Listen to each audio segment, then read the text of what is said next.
So another thing that sort of hit people quite recently is Steam. So back in April, Steam launched paid mods through Skyrim. But after sort of a few days, there was a massive community backlash to Bethesda and Valve for trying to put this into it. And people really felt like they were paying for stuff that they already got for free.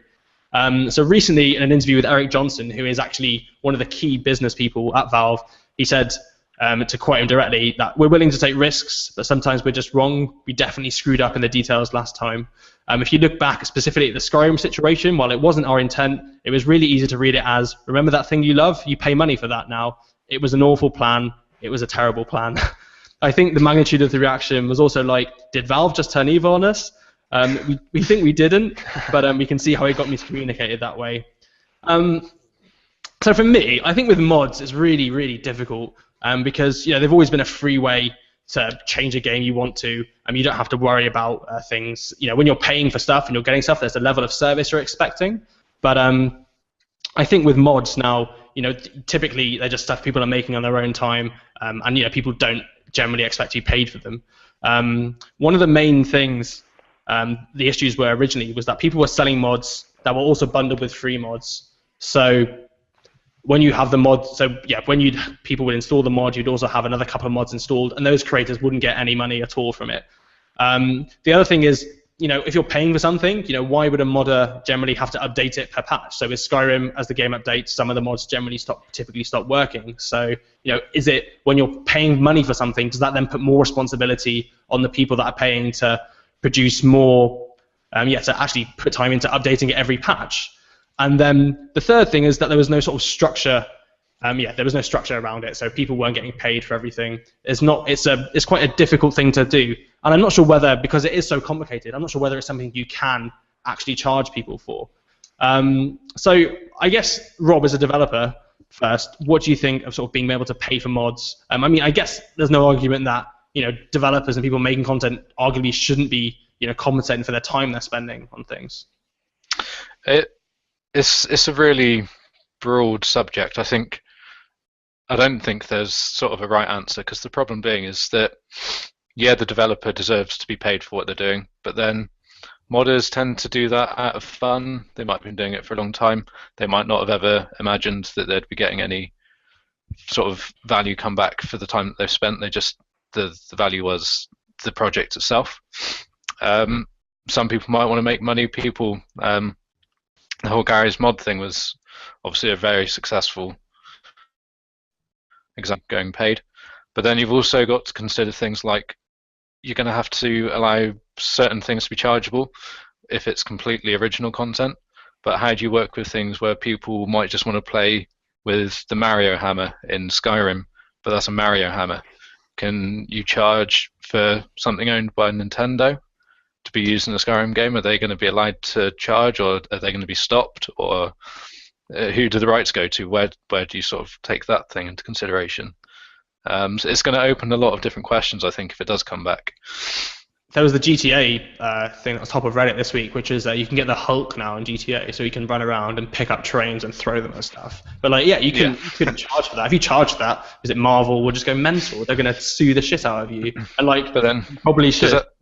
The thing is, does that mean, because there's the Hulk, you've got Iron Man, you've got Superman in GTA, and people are putting time into doing that because, again, they want to, and it's their free time. And if this paid mod thing came in and there were restrictions, you had to perhaps declare whether it is original IP or someone else's IP. Is that going to stop modders going, well, I could have fun and I could put Iron Man into this and people want me to do that, but I'm never going to make money. Everyone else is making money. I'll come up with something else. So then all of these types of mods that people have gotten used to and started enjoying, are they going to decline because people are going to start seeing it purely on a sort of monetary value of doing it? I think mods do. I think I'm always really skeptical when money has to start coming into art and development. And I think arguably mods and stuff like that is just people's interpretations of games and what should be added in. And in a sense, that is art. And when you start putting money into stuff, exactly like you said, will people just start not putting any effort into them and start focusing on the stuff that does cost money? And as a result of that, we'll definitely see a lower in the quality of mods that we're getting. So, Jack, do you think that's sort of right? How would you go about it if you had to? Is there a problem to even fix?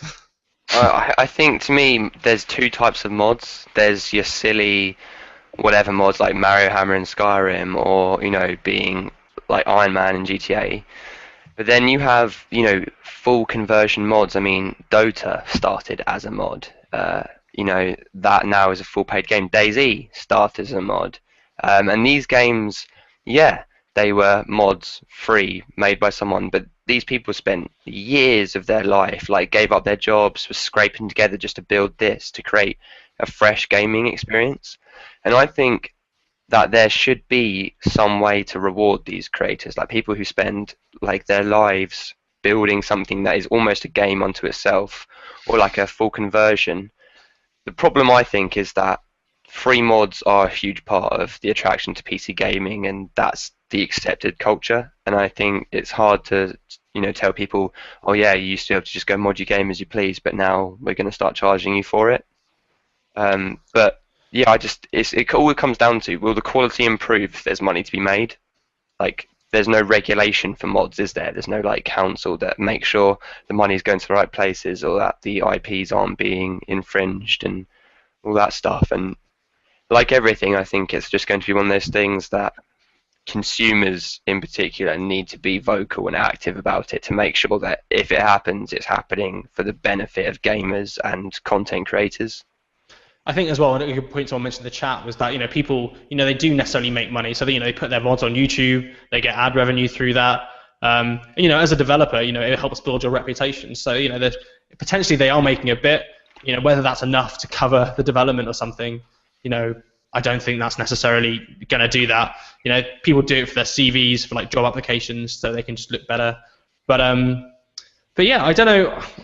I think because of the creative freedom around it, should there be charged and should there not be charged mods? Maybe there's probably space of both. And if watching that Hulk GTA 5 game, I haven't bought GTA 5 on PC yet, but it's basically free marketing using lots of different brands, properties to do that. And it's yeah, I think it's something money could potentially ruin, and I think bringing them paid in does actually go against like the PC community and things like that. So I'm actually going to say I'm really against charging for them. I think if people want to charge them, they will charge them through their own ways.